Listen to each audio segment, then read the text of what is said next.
আজকে প্রথমেই আদালত যে আদেশটা দিয়েছেন সেটা হচ্ছে সোশ্যাল মিডিয়া সহ বিভিন্ন গণমাধ্যমে এই ট্রাইব্যুনালের বিভিন্ন প্রসিডিংস এবং ট্রাইব্যুনালের বিচারকদের ছবিকে বিকৃত করে নানান ধরনের ব্যঙ্গাত্মক নানান কথাবার্তা বিভিন্ন জায়গায় প্রচারিত হচ্ছিল এবং সেখানে আইনকে ভায়োলেট করে যেগুলো সত্য বিষয় নয়, যেগুলো ফ্যাক্টস নয়, সেরকম ফ্যাক্টসকে টুইস্ট করে মিথ্যা তথ্যের উপর ভিত্তি করে এই ট্রাইব্যুনালের সম্মান যেটা জনমনে সেটাকে বিঘ্নিত করার জন্য, সেটাকে হানি করার জন্য নানান ধরনের অপপ্রচারমূলক পোস্ট দেওয়া হচ্ছিল। এটা ট্রাইব্যুনালের নজরে এসছে এবং এর আগে আপনারা জানেন যে কয়েকদিন আগে ট্রাইব্যুনালের চেয়ারম্যান একটা জিডিও করেছেন যে তার ফোনে নানান ধরনের কথাবার্তা, অশ্লীল কথাবার্তা, গালাগালি করা হচ্ছে। এই সবগুলো বিষয়কে সামনে নিয়ে আদালত সুমোটো অর্থাৎ নিজের থেকে আদালত স্বপ্রণোদিত হয়ে একটা আদেশ দিয়েছেন।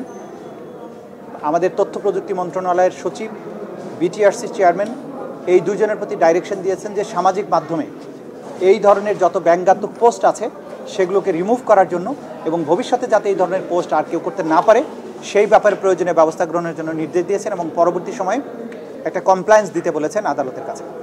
এটা হচ্ছে প্রথম অর্ডার। দ্বিতীয় যে দুটো মামলা ছিল গুমের ব্যাপারে, একটা টিএফআই এবং আরেকটা জিআইসি রিলেটেড, সেই দুটো মামলায় চার্জ শুনানির জন্য একটা ৩রা ডিসেম্বর আর একটা ৭ই ডিসেম্বর দিন ধার্য করা হয়েছে। এখানে তাদের কয়েকটা অ্যাপ্লিকেশন ছিল, অ্যাপ্লিকেশনগুলো আদালত কিছুটা শুনেছেন, বলেছেন এগুলো পরবর্তীতে আরও শুনতে চান। আমরা প্রসিকিউশনের পক্ষ থেকে বলেছি যে এই ধরনের অ্যাপ্লিকেশন দেওয়ার কোনো সুযোগ নেই, কারণ তারা ভার্চুয়ালি হাজিরা দিতে চেয়েছেন। আদালত কমেন্ট করেছেন যে আইন সবার জন্যই সমানভাবে প্রযোজ্য হবে, যেহেতু বাংলাদেশের সাবেক প্রধান বিচারপতি কারাগারে আছেন, তাকে কোর্টে অ্যাটেন্ড করতে হয় ফিজিক্যালি। অ্যাপেলেট ডিভিশনের বিচারক, সিনিয়র মন্ত্রী, বিভিন্ন পর্যায়ের মানুষ যারা আসামি হয়েছেন তারা রেগুলারলি আদালতে সশরীরেই হাজিরা দেন। সুতরাং এখানে ডিফারেন্ট কোনো ঘটনা ঘটেনি, যে কারণে অন্য কোনো বিশেষ বিবেচনায় কাউকে ভার্চুয়ালি হাজিরা দেওয়ার বিষয়টা অ্যালাউ করতে হবে, এই বিষয়টা আদালত প্রয়োজন মনে করেন না। তারা মনে করেন সকল নাগরিক আইনের দৃষ্টিতে সমান, সবাইকে ইকুয়াল ট্রিটমেন্ট দেওয়া উচিত। তারপরেও যেহেতু ডিফেন্স পক্ষ বলেছেন তারা এই অ্যাপ্লিকেশনগুলো পরবর্তীতে আবার শুনানি করতে চান, আদালত বলেছেন হ্যাঁ সময় হলে উনি আবার শুনবেন।